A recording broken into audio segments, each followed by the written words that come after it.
We are getting a first look at color images from that NASA rover a day after a touchdown on Mars. It's only been there a day. We already have pictures. Scientists have been working around the clock to turn them over for us. Joining us now to talk about Perseverance's mission is Mitch Schulte, a Mars 2020 program scientist at NASA headquarters in D.C. Mitch, thanks for being with us.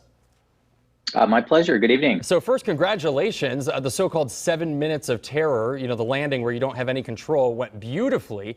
Walk us through the rover's first day on Mars. What are we seeing? So what we're seeing are some images coming back, as you mentioned, and they're spectacular, also, as you mentioned.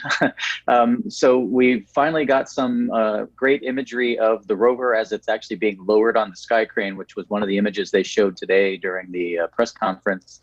And that's just spectacular. And that's going to give the engineers a lot of great information for what happened during the EDL. We also saw those images taken from the surface, and we scientists are already looking at the rocks in those images, trying to figure out what's going on. Mitch, these are color photos, I'm told. I thought this was the red planet. Is this the first revelation from Perseverance? Is it the yellow planet? Well, the red planet refers to the rusty color that you see of the dust. A lot of the images are sort of color balanced to sort of take a little bit out of that out. But the color of Mars is actually more of a medium chocolate brown color. Okay. So we all learned something new today. The rover is going to be spending 2 years on Mars. What's it doing? What's it looking for? And talk about this helicopter. Right. So we're doing a lot of things. So the very first thing we want to do, of course, is make sure we understand the geologic environment. That's the first thing you do when you go someplace new, even here on Earth, when you go out into the field. So we really want to understand the environment that existed at the time that the deposits that we're going to study were created.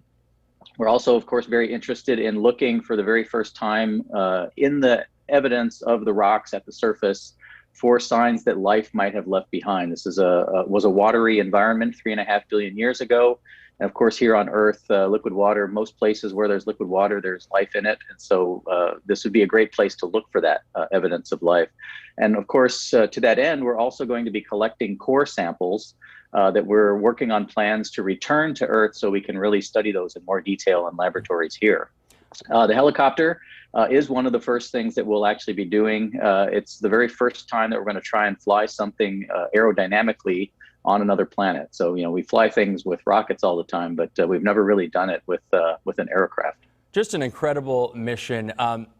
We're gathering information, right? That's what we're doing on Mars. We don't know what we're going to find. That's the beauty of exploration. That's the X factor. You don't know what you don't know, and that's why you go explore. It's really cool that we're able to do this, and we have the technology and the expertise through people like you to make it happen. So thank you very much, Mitch Schulte of NASA. My pleasure. Thanks, guys.